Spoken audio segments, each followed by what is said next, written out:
समतल दर्पण की विशेषताएं, समतल दर्पण की विशेषताएं, है ना? क्या है? तो आप समतल दर्पण की विशेषताएं में आंसर डालेंगे। आप समतल दर्पण के पास खड़े हो जाइएगा। हो गए खड़े? तो आपने क्या देखा? जितना बड़ा आप हैं उतना बड़ा ही उसका प्रतिबिंब बना है। देखिए, प्रतिबिंब और छाया में अंतर है। प्रतिबिंब और छाया में जब प्रकाश की किरण किसी वस्तु पर पड़ती है, किसी वस्तु पर, तो उसका छाया बनता है। छाया हमेशा क्या होगा? काला होगा।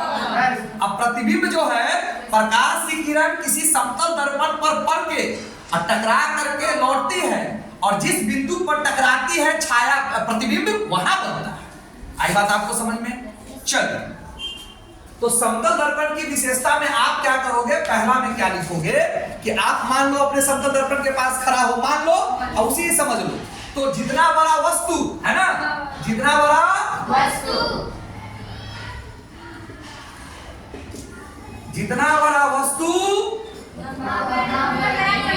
उतना बड़ा, उतना बड़ा, जितना बड़ा वस्तु उतना बड़ा प्रतिबिंब। मतलब आप इसको ऐसे लिख सकते हो, इसको आप लिख सकते हो, वस्तु की ऊंचाई बराबर प्रतिबिंब की ऊंचाई। ये दूसरा आप दर्पण से जितनी दूरी पर खड़े हो, प्रतिबिंब दर्पण के पीछे, आप दर्पण से, वस्तु दर्पण से जितनी दूरी पर आगे है उतनी ही दूरी पर प्रतिबिंब दर्पण के पीछे बनता है। ठीक है?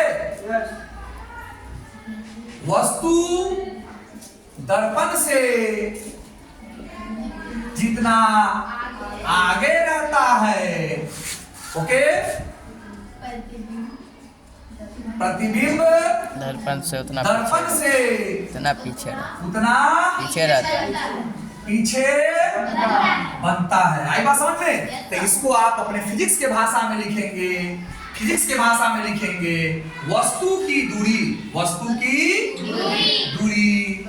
बराबर प्रतिबिंब की दूरी, वस्तु की दूरी बराबर प्रतिबिंब की दूरी। तो ये आपके भाषा में या आपके बुक के भाषा में, या आपके भाषा में या आपके बुक के भाषा में। तो अभी कितना विशेषता मैंने बताया आपको? 2। कितना बताया? 2। अब आप तीसरी विशेषता को देखेंगे बेटा। तीसरी विशेषता को देखेंगे तो आप क्या करो? तीसरी विशेषता को देखने के लिए वस्तु की ऊंचाई और प्रतिबिंब की ऊंचाई देख रहे हो, तो ये क्या बनता है? सीधा बनता है। कहीं पर लिखा है? नहीं लिखा है। तो वस्तु के अपेक्षा प्रतिबिंब कैसा बनता है? सीधा। कैसे? क्योंकि आप वस्तु के सामने जो खड़े होते हो, है ना, तो आपका जो चेहरा है वो ऊपर है, तो उसका प्रतिबिंब का भी चेहरा कहाँ रहता है? ऊपर ही रहता है। इसीलिए आप कह सकते हैं वस्तु की अपेक्षा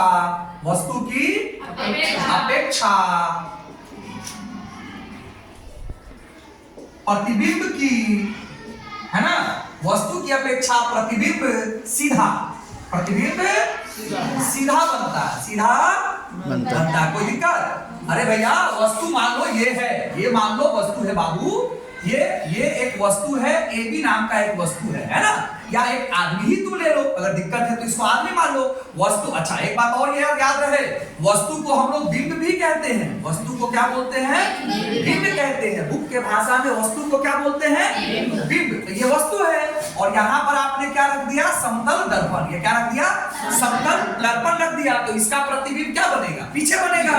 कितना पीछे बनेगा? जितना ये आगे है उतना ही ये जो प्रतिबिंब बनेगा वो ऐसे ही बन जाएगा बेटा, उतना ही वैसे ही बन जाएगा। ये ए और ये बी, उल्टा नहीं बनेगा। अगर आपके मन में है कि उल्टा बनेगा, ए नीचे बी ऊपर, तो गलत सोच रहे हो। समतल दर्पण में ऐसा नहीं होता है, ऐसा होता है। तो कितना पॉइंट बता दिया आपको मैंने? 3। वस्तु की अपेक्षा प्रतिबिंब क्या बनता है? और आप सबको पता है सीधा जो बनेगा तो सीधा के साथ वास्तविक या काल्पनिक क्या लगेगा? सीधा जब आएगा तो क्या लेके आएगा? सीधा जब आएगा क्या लेकर आएगा? और काल्पनिक का दूसरा नाम क्या है? और अगर कहीं पर आभासी दे दिया भरना हो तो क्या भरेंगे? सीधा भरेंगे। सीधा के साथ काल्पनिक। और काल्पनिक के साथ, काल्पनिक के साथ आज जूता से ठीक करेंगे। काल्पनिक का दूसरा नाम आभासी है, काल्पनिक का ही दूसरा नाम आभासी है। काल्पनिक के साथ सीधा, काल्पनिक के साथ सीधा और सीधा के साथ। और काल्पनिक का दूसरा नाम क्या है? आभासी। और काल्पनिक को अगर आप सोचेंगे तो आपको लगेगा कि हम तो कल्पना कर रहे हैं, और जो कल्पना कर रहे हैं वो तो वास्तव में है ही नहीं, है ना, वास्तव में है ही नहीं। आप इसमें कर सकते हैं, आपने तो देखा सीधा, तो सीधा के साथ आप उसमें काल्पनिक जोड़ दो, या बहुत चालाक विद्यार्थी हो तो पॉइंट नंबर 3 के बाद पॉइंट नंबर क्या बना लोगे? 4। तो सीधा से आप निकाल कर लिख दो कि प्रतिबिंब, प्रतिबिंब कैसा बनेगा? काल्पनिक। काल्पनिक कहां से आया? सीधा से। जब तू खड़ा हुआ तो सीधा था, काल्पनिक तेरे को तो पता भी नहीं था। काल्पनिक तुझे पता नहीं, तुझे ये पता था कि ये क्या है? सीधा है। ये क्या है? और सीधा के साथ क्या लगता है? और काल्पनिक का दूसरा नाम क्या है? आभासी। काल्पनिक के साथ क्या है? तो प्रतिबिंब काल्पनिक बनता है, प्रतिबिंब काल्पनिक बनता है। तो तेज बच्चा है तो काल्पनिक को अलग उठा के का चौथा नंबर बना लिया। अगर नहीं समझता तो काल्पनिक को इसी में घुसाता तो उसका 1 पॉइंट कम हो जाता। तो अगर आपको कह दे कि 5 पॉइंट बनाना है और आपको दिमाग काम नहीं कर रहा है, अलग खींच देंगे। अगर दिमाग काम कर रहा है तो उसको इसी में मिला देंगे। बात समझ में आ रहा है आपको?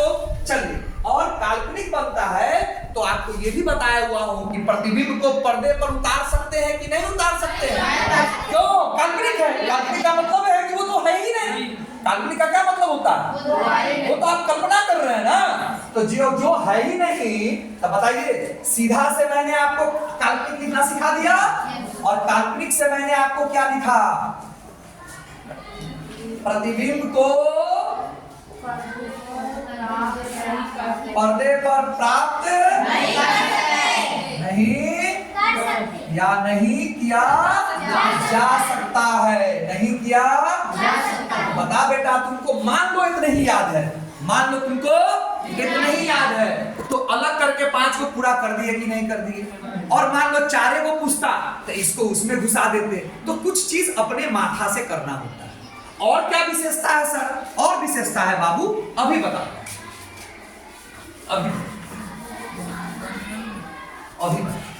प्रतिबिंब किस दिशा में रहेगा? पूरब दिशा में। और जब वो बायां हाथ में उठाऊंगा तो उसका कौन सा हाथ रहेगा? दायां। इसको कहते हैं बायां दायां हो जाए, दायां बायां हो जाए, उसको कहते हैं पार्श्व परिवर्तन या पार्श्विक परिवर्तन, है ना। तो प्रतिबिंब समतल दर्पण में प्रतिबिंब कैसा बनता है? प्रतिबिंब पार्श्विक परिवर्तन बनता है। कैसा बनता है? पार्श्विक या पार्श्विक छोड़ दो, पार्श्विक होता है। पार्श्विक प्रतिबिंब पार्श्विक बनता है। पार्श्विक का मतलब क्या हुआ बेटा? पार्श्विक का मतलब क्या हुआ? नहीं, हाँ, दायां का बायां बनना, बायां का दायां बनना। इस प्रकार मैंने 6 पॉइंट आपको समतल दर्पण की विशेषताएं बता दिया। ये काफी है आपके लिए। इस वीडियो को मैं पोस्ट करूंगा। ये वीडियो जिन लोगों के पास भी जाएगा, मुझे जानने वाला या न जानने वाला, उनको बता दूं कि अभी मैंने हाइड्रोसिल का ऑपरेशन करा रखा है। डॉक्टर ने मुझे बोलने के लिए मना कर रखा है, चलने फिरने के लिए मना कर रखा है, फिर भी मुझे इतनी मेहनत करनी पड़ रही है। मैं आप सभी बच्चों और अभिभावकों को ये समझाना चाहता हूं कि बच्चा पढ़ता है, टीचर केवल पढ़ाता है। बच्चा पढ़ने वाला होगा तो बच्चा पढ़ लेगा। मैं रटंत एजुकेशन पर यकीन नहीं करता, मैं नॉलेज पर यकीन करता हूं। इसीलिए आप सभी अभिभावक अपने बच्चों को नॉलेज पर काम करने की बात कहिए। वो घर पे पढ़ेगा तो ही नॉलेज होगा, अन्यथा नॉलेज नहीं होगा। रहा मेरी बात, तो मैं चुका हुआ नहीं हूं। मैं फिर आऊंगा, जरूर आऊंगा और दिखाऊंगा कि मैं क्या हूं। और आप अपने बच्चों का स्कोर कार्ड देख करके जो खुश हो रहे हैं, उसको आप फाड़ करके नाली में फेंक दीजिए, क्योंकि उस स्कोर कार्ड से 400 प्लस वाले मार्क्स से आपका बच्चा 10वीं बार भी तो कर लेगा, लेकिन उससे आगे वो कुछ नहीं कर पाएगा। मैं अपने जीवन का, एजुकेशन कैरियर का 20-22 साल का अनुभव आपको बता रहा हूं। हो सकता है आप में से बहुत सारे लोगों को बुरा लग रहा होगा, लेकिन ये राजीव नहीं बोल रहा है, ये एक शिक्षक बोल रहा है। ये बात याद रहे आपको।